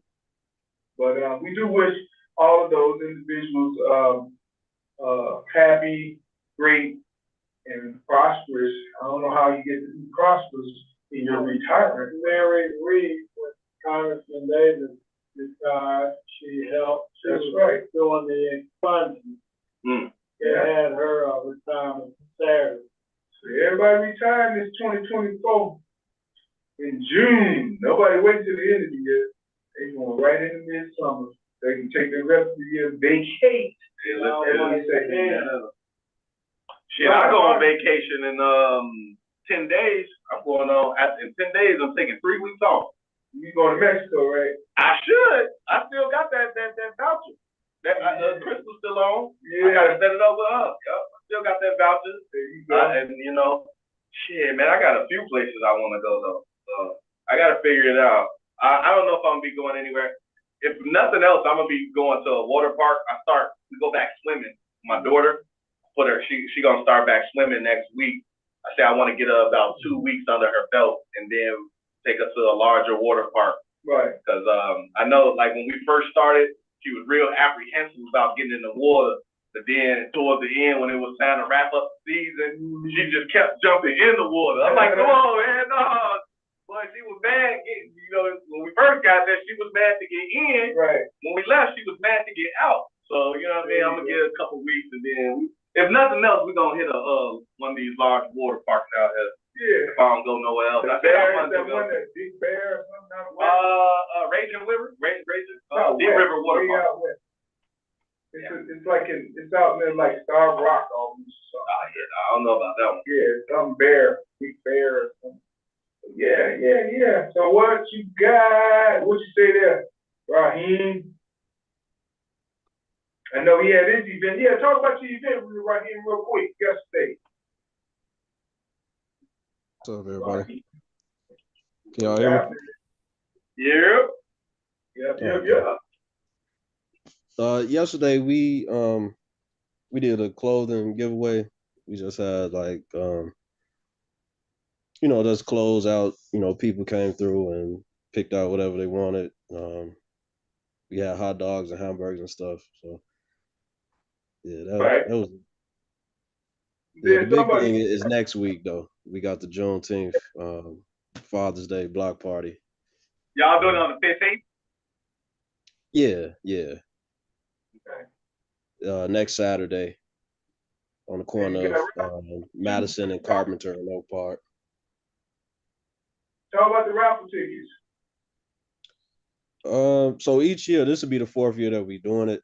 So each year we try to do something special for the fathers, for Father's Day. And this year we have a boat ride and dinner on the boat. So it's a private boat. So yeah, if y'all want to get a raffle ticket at $20, reach out to. Nice. It come with liquor too. Oh yeah, we can hook you up with whatever you like. Okay. Cognac of your choice. That's good. Okay. Hey, but I wanted to talk about what y'all was talking about a little bit earlier about like the personal accountability as far as like the community goes. Yeah. And I don't necessarily agree with that. I mean, to a certain extent, that's true, but I feel like it's a deeper. The causes of behavior are more deep rooted and things that's not necessarily within our control. So like when we talk about like being engineered in a certain way, people putting stuff in our food, or us being psychologically enslaved, we can't blame ourselves for that. Right. That's a fact. So somebody, somebody deserves blame. Well, so it's like we can't have it both ways, Well, I mean, I've said for years, the trauma of slavery cannot be erased. Something that happened for over 400 years cannot be erased in 150 years or 160 years. For sure. It takes longer for that. I mean, what are we? Just a few generations out of slavery? Yeah. People never. We don't necessarily, Steve, we ain't even got to go back to slavery. Like we could look at mass incarceration. We could look at the crack epidemic. We could look at redlining. We could look at Jim Crow. We could look at civil rights. After we quote unquote got civil rights, we could look at everything following that from the 70s on to now and be like, y'all, just 50 years from now, Yeah, no doubt. No doubt. I have some. I want to say something behind that. So I kind of agree and disagree. Yeah, we can blame somebody else. But who is that talking? Who is that? This is Camilla. So it's like that old saying: when you know better, you do better. So yeah, we can go back through history, and yeah, we can blame other people, but it's like when you see how things are going down through history and you know how you've been affected by others' actions, then as far as taking the accountability to do something about it, I think that's on you. That's on us. Mm-hmm. And like Barry was saying, you have the power to do those things, to make those changes. Camilla, can I ask you a question? Accountability. Yeah. Can I ask you a question? Yes, sir. Can a kindergartner read War and Peace? You know what? Some kindergartners might be able to. You know why I asked that? Why? Okay, so people, it's certain levels of understanding, right? Mm-hmm. So if we're conditioned to understand the world in a certain way, we can't see the things that's really causing it. Or it's hard for us to understand the things that's causing it. You understand what I'm saying? Okay. Sorry. I see what you're saying, but that accountability part, if Right. we got 5 households, say 5 households on the same block, everybody come up in the same environment, why you might have half of them that have gone to school and try to do something with their lives, you know, have careers, living on a positive note, and then you got the other 5, the other half, all they want to do is, you know, is lay up, get high, whatever, and just feeding into negativity.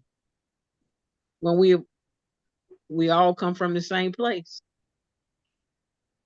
Why is it that we have the have and the have nots? Why is it that we have people that are trying and people that are not trying? Like they have just given up. So it has a Maybe lot that's to do with accountability. well, maybe that's what the environment promotes. So like we could ask that same question, but a little bit different. So like you would have a brother and a sister that grew up in the same household and go to the same schools, but the brother get in trouble all the time. The sister get good grades. The brother grow up and go to prison. The sister grow up and go to college. You see that a lot in the Black community, where it's the men or the boys that sometimes do go down another path compared to their sisters or their cousins who are females, and they go down a different path or a more like successful path or whatever. Why does that happen? Oh man, the lack of males in the house. That's easy. It could be the lack of males in the house. It could be that. Oh, go ahead, Steve. You know what I think? It has nothing to do with the lack of males or females or whatever. I believe it has to do with that mindset. Some people would rather lay there and wallow in self-pity and all the bad things that happen to them where they can't move forward. We have to move forward. Yes, slavery was bad. Yes, Jim Crow was bad. All of these things were bad, but it hasn't helped us in the last, say, 100 or so years. So we got to change that and go at a new mode. We got to let that go. Don't forget it. But we got to let it go so we can move on and allow ourselves to grow. As long as we wallow in the filth, you can't grow. Acknowledge it and move on. I understand that. But you can't move on from something that's still happening. So like, sure you can. No, you can't. Yeah, you can. It's just about, a different. You have to look at it differently. You have to psych yourself out where you can prove that you can do better. And some people can do that, but some people can't. So if we talk about like, that's true. We talk about is racism still a thing? Of course it is. Such thing as racism? Yes, it is. In 2024, what does that look like? Same as it did the years before, just what more does it look covert. Like it's hidden more, but it's there. What is it? No, it's not. What is it? You mean an example of? What is racism? That's what I'm saying. What is it? The true definition? It's calling somebody a nigga? No. Is somebody getting hung? Is that racism? Yeah. It all depends on if he's white or black. Can I try something with you, Raheem? Go ahead, Barry. There's two different kinds of things I think we're talking about. One is policy and influencing government to to get rid of racist policy, and the other is individual accountability. It has 2 chapters. And With the first one, I think looking at racism makes a lot of sense.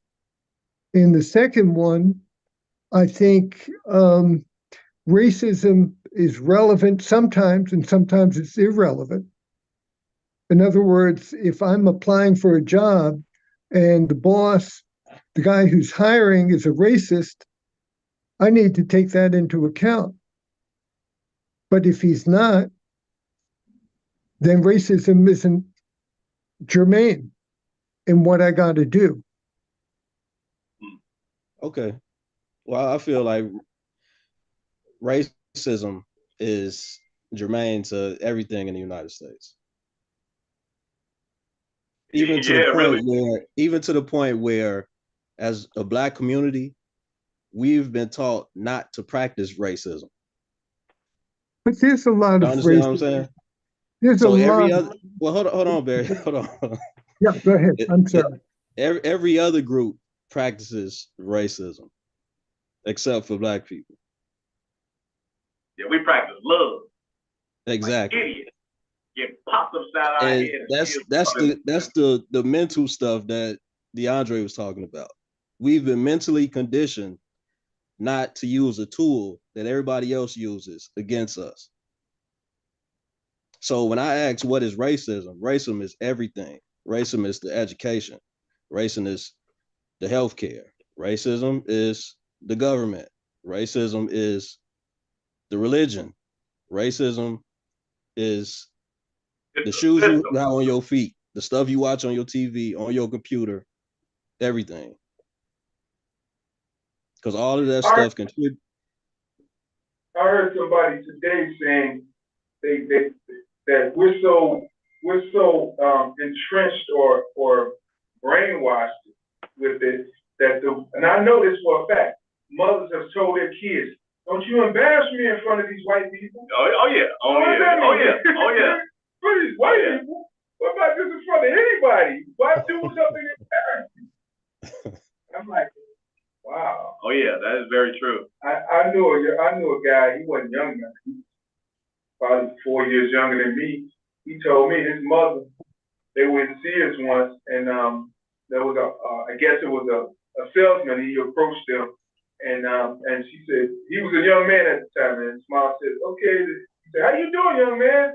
And he said that he didn't look at the guy in his face, and the guy stuck his hand out, shake his hand, and he didn't shake. And his mom literally said that, "Don't you?" And it happened to be a white salesman like that. "You embarrass me. You look him in his eye, and you shake his hand like this." And he was sitting there going, "Maybe I don't want to shake his hand. Maybe I don't want to look him in the eye." But he said he never forgot that. Now I ain't mad at that because that's a man lesson. That's a man lesson. You never shake a man's hand sitting down. You look him in his eye. But that's a man lesson. But the impression he got from it was based on but the race. Yeah, I feel that. I would hope so, and I think part of where we are stagnant at is going back. So I don't know how much you had heard, Dr. Young, but I was saying, Steve asked me if I had a magic wand. So I said, if I had a magic wand, in order to improve the conditions of the community, I would change parenting. I would instill personal responsibility, self-accountability, and I would make sure that the financial intelligence is increased for the folks. And I said that I think that will get us out the position. And I go back to the parenting aspect in this sense because that's one of those life lessons that's supposed to go with you. You know what I mean? And if the mom didn't break it down and explain, like regardless of what color the person is, always shake hands with a firm grip and look that person in their eyes to acknowledge them. You know what I mean? Then that was a missed opportunity. But I still think, again, going back to this idea of parenting, that's what parenting is for, though. It helps prepare you for the life ahead because your parents not gonna always be around, but the lessons that they impart will. And that's one of the shortcomings of the community. Our people have to teach. We cannot go outside and let the streets teach you or the school teach you or anybody else teach you before you learn at home. But there has to be positivity rooted within that. That self-knowledge comes from home. Morals, integrity, values come from home first. Then if you don't get it from home, you're gonna go out in the street. And the street's gonna teach you whatever you need to do to survive out there. And that's gonna continue to permeate whatever that you do in life. And so it has to start at the crib. Got to be parents and then that personal responsibility piece. So I'm hearing what Dr. Young saying, but I'm pushing back on the piece that when we all get to a certain age in life, though, I give it 30. I'm giving 30 to everybody. When you hit 30, for me, any decision that you make, you take ownership of. I don't want to hear your parents. I don't want to hear slavery. I don't want to hear the white man. I don't want to hear nothing else, my friends. When you hit 30, you are of age. You pass the age where they say your brain is fully developed. I've given you a +5 so that you can also now. So you have to be able to say, I want to be a different person. I got to be different. You know what I mean? Like, this doesn't serve me. And that's only the choice that a person can make that wants to make that choice. I work with a lot of returning citizens who went to jail 14+ years now, and they sat there in that cell was like, I'm going to be different when I come out. These people are owners now. They own their own business in energy efficiency. You know what I mean? But that was a choice that they made because there's other ones that decided to go back. So I do feel it, right? But I got to push back and say, once we get to a certain age, we got to stop babying folks and making sure that they make those decisions that they want to make. And to your point, you can make those decisions, but that doesn't mean that the system doesn't permeate and take over what's already what we call our lives. No, for sure. Those guys may be in a better space, but that still doesn't mean that they're not gonna have those big obstacles. We're black. We're gonna have obstacles. That's nothing. That comes with being born from a black mother and black father. We're gonna have those. Yeah. But that's our blackness what makes us the greatest people on earth. Nobody else has had to work with so little and gotten so much out of it, though. You know what I mean? Now follow me. What I mean is, black people are the most creative, the most intelligent, the most powerful beings that exist. There is no other people on the planet that a system has to be created and then altered consistently to keep them down. If that is not power, you tell me what is. That is not power. It sounds like it's what's the word? No. What I'm saying is taking power. See, yeah, they had to alter the system to keep us from becoming as powerful as we could become. Our power lies in our collaboration. Our collectivism is the power. We've shown them back in the day. That's why I always say, man, fuck all these marches. Y'all really want to do something? Let's boycott. Let's do what we did in the past. Because whenever we withheld our dollar, man, it ain't happening now. Young people ain't gonna do it. That's what I'm saying. Man, I gotta go get my nails done. I don't care what. You're right. I done seen hella videos with the Asians knocking us upside our head.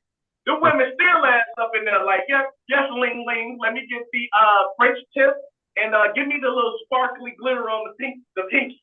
I mean, it is what it is. So, stupidity. But nobody understands the collective engagement that it takes. But nobody organize. Look, I'm gonna go back. When last time really young people had a major organizing to let's say black young people issue where they organized? Which one? What was the one you came in? I mean, what was the young man name? I mean, so some of the young folks, they organized in what's called Peace Book. Meaning they're looking, and I mean, this is a piece of legislation that could potentially pass during this stead of Mayor Johnson. These young people want to be more involved in matters of policing.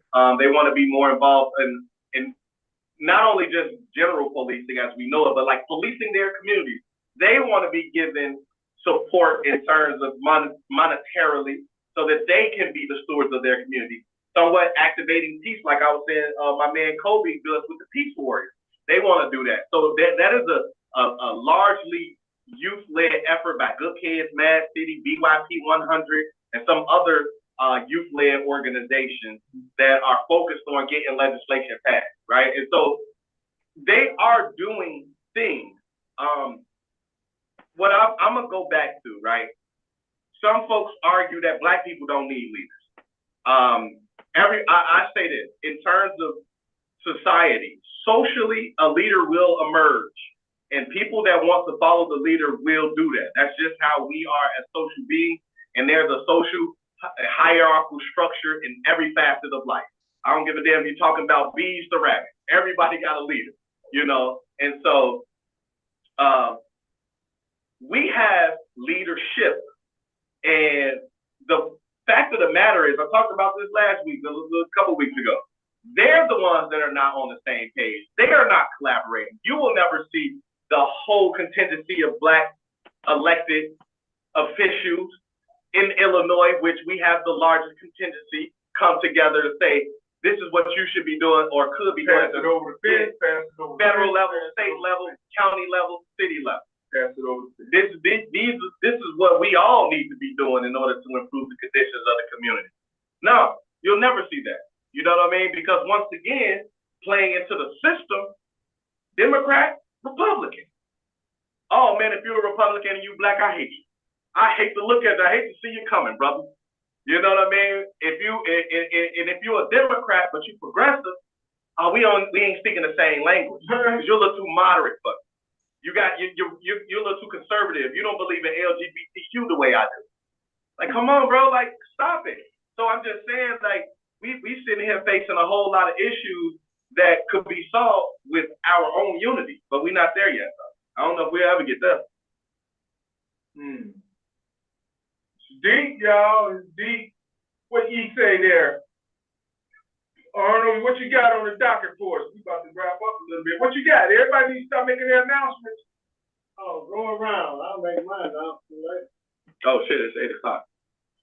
No, I mean, I'm still there. I'm still heavy into the situation right now, but you know, hey, TI is what TI is. What you say there? In conclusion, we're gonna conclude out, y'all. Yeah. I want to follow up on what DeAndre was saying. The next, in a couple of weeks, we have the Peacebrook Time Exchanges meeting on June 21st in the morning. And the reason I'm mentioning that is we're going to get into deeper into the issue that DeAndre was just talking about. Can we come together through oneness? And we're going to talk about morality.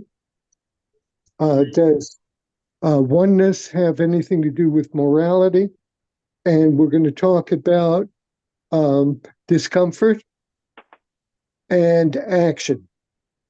And some of the questions are, does oneness and morality have anything to do with what you do or you don't do outside your door?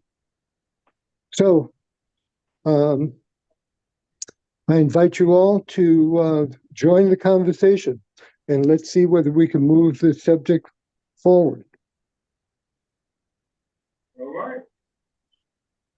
What you got, Crystal? You got anything in conclusion? Let's see. Well, the summer of fun has started in Austin. The kids are out of school, and anyone looking for activities for kids can go to the city website,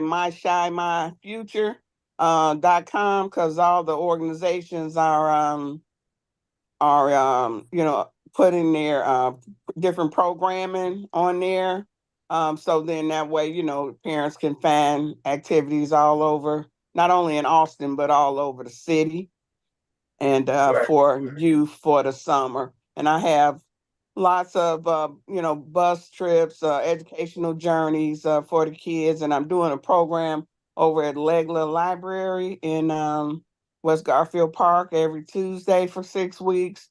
So just hit me up if you know any parents that looking for something for their kids, and we have free transportation to get them there. Okay. All right. How about you? Anything in conclusion, Dr. Raheem?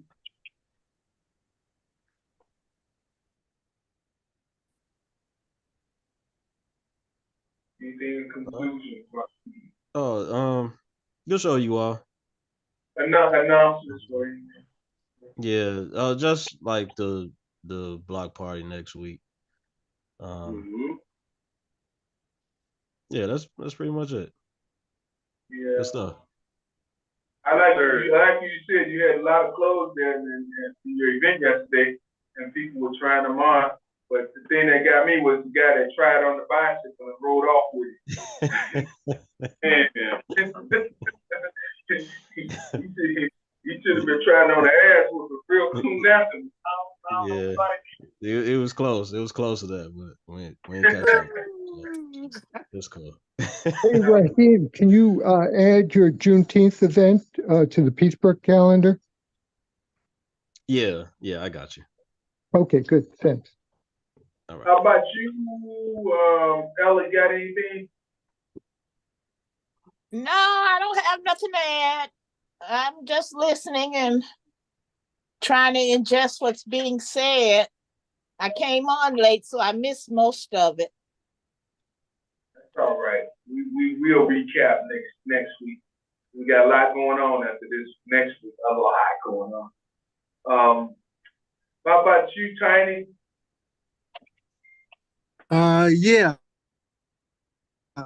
I like to say, I like what said about personal accountability, and I like what DeAndre said about Black people being so great. And I thought about Josh Gibson at the Negro League, and when you mentioned Father Larry retiring, Father Larry's a peacemaker, and when he comes back, he says he's going to work with the peacemakers. And I think about retirement, and retirement is kind of like you can get paid while doing what you want to do. And then I thought about it, and a lot of people can't afford to retire, and that's sad that a lot of people just have to keep working. Also, the Peacemakers are having a peace workshop June 26th and 27th. And as usual, I like to say, glad to be around like-minded people. All right, we just gotta get the location on that. We'll follow up on it next week too. Is that 5900? Ain't it 5900 West Iowa? Right. Okay, cool. How about that's it. Hope Church, right? Oh yeah, Hope for sure. How about you, Kiana? Anything in conclusion? No, this is my first time and I'm just listening. Yeah, but everything sounds great. All right. Okay, well, I want to add something. There's a group called Front Porch Art Center, and they're having a grand opening Saturday, June 15th from 12 to 3 p.m., and they're located at 5851 West Madison. So they're right down the street from police station, on the same side of the street, sounds like. And what they're doing is, it's an art. I guess they do theatrics, poetry, and things of that nature. But definitely check them out if you can. It's called Front Porch Art Center. This Saturday coming up, June 15th, from 12 to 3 at 5851 West Madison. That's the grand opening. So I guess it's doing like a ribbon cutting. All right, what you got then, Arnold? Do yours, because you need to put yours out, because you're coming up real quick. You should have been shouting that out from the beginning to the end before everybody stopped floating. Oh, that's okay. Well, Someone was detected at your front door outside. Go ahead, I got Wednesday, June the 12th, that's a Wednesday night, from 6 p.m. to 8 o'clock p.m. at New Life Holiness Church, 5440 West Gladys. We're having a men's health and wellness forum and conversation. Our guest speaker is none other than Dr. Hafiz. And in attendance that night will be invited representatives for Humana Healthcare and addressing some questions and concerns and about getting life insurance and health care. So they'll be on site. And it's sponsored by none other than Northwest Austin Council, Steve Robinson, Ladder Street Block Club Association, yours truly, and New Life Holiness Church, Reverend Quan Whitfield. All right. The Zoom link is the Zoom link. This is, Right. If you can't make it, at least get on the Zoom. yeah. Check it out. Also, on June the 15th, at the Good and Plenty Garden, 5400 block on West Monroe. Also, Dr. Hafiz will be there to address questions and concerns about health and wellness, as well as a number of individuals who receive these wonderful planter boxes. There'll be a whole conversation and topic about health and wellness. So the public is invited, and that takes place at 10 o'clock in the morning, that's Saturday, so next Saturday. Lastly, the Congressman's Father's Day event is coming up for June the 22nd at 2813-15 West 5th Avenue, or the corner of California and Western, at 10 o'clock. Men, black men, just men in general, in honor and celebration, and again, a number of topics. If a vendor would like to be involved with that, contact his office to help make for a great event. So those 3 dates and times and locations, keep in mind. And lastly, Tiny, I planted up the garden on on Monroe, but you do have that area set out for you, Jerry, and Westside Bill. So it's still there. Okay. I was over there today. Thanks a lot. And then closing. So as Steve mentioned earlier, event for the community, but it is a celebration. Another thing that Malcolm said we don't celebrate accomplishments enough. You know what I mean? And I was like, we don't. So, this has been a little minute in the making, something I thought about for a while, and we definitely gonna put it together for y'all. So come out June 29th, June 29th from 6 to 10. We right here at Northwest Austin Council, 5730 West Division. We're gonna have fun. Oh yeah. Food. We got friends, man, family. And what else? Some entertainment. Oh yeah, we definitely got that. We keep all that. So we got a whole little itinerary from y'all. And for every hour, it's gonna be something different. You know what I mean? So fly through like a drive-through. Anyway, that said, y'all know how we do between the hours 6 and 8 on this Sunday. We bring you Northwest Austin Council. You know what I mean? A couple West Side people talk to West Side things. And Arnold, so it's 3 of us actually. There's various ways you can interact with the show. We got Facebook, the YouTube, and the Zoom. So it's really up to you to choose which mode you want to communicate with us with. If you're on that Facebook or that YouTube, if you type in the comment section, we can see it. We bring you right in to the show that way. If you're on the Zoom, you right in the show. You can just come off mute, speak your speech, keep it respectful. Other than that, I always like to say in closing, we have many open seats at the table. We're just trying to welcome y'all on home. Thank y'all for that. Oh, I should say this. Make sure y'all let people know about the show. You know what I mean? We almost going into the 4th year now. You know what I'm saying? We growing, but let's continue to grow some more because whole time ain't nobody else doing it like this. You know what I mean? Ain't nobody plugged in, tapped in with all of these different sources of information and knowledge about some things that's going on. So people need to be here. So let them know. You know what I mean? We do this every Sunday, as I mentioned. So, like I like to say in closing, we have open seats at the table. We just trying to welcome y'all on home. Thank y'all for allowing us to welcome you to Northwest Austin Council. Good night. See ya. Bye. All right, good night, everybody. Have a safe week. Good night. Thank you. God bless everybody. God Thank bless. you. All right, y'all. All right, later. Yeah, you a little early on that one. That one's July, I think. Yeah. I did we track on that.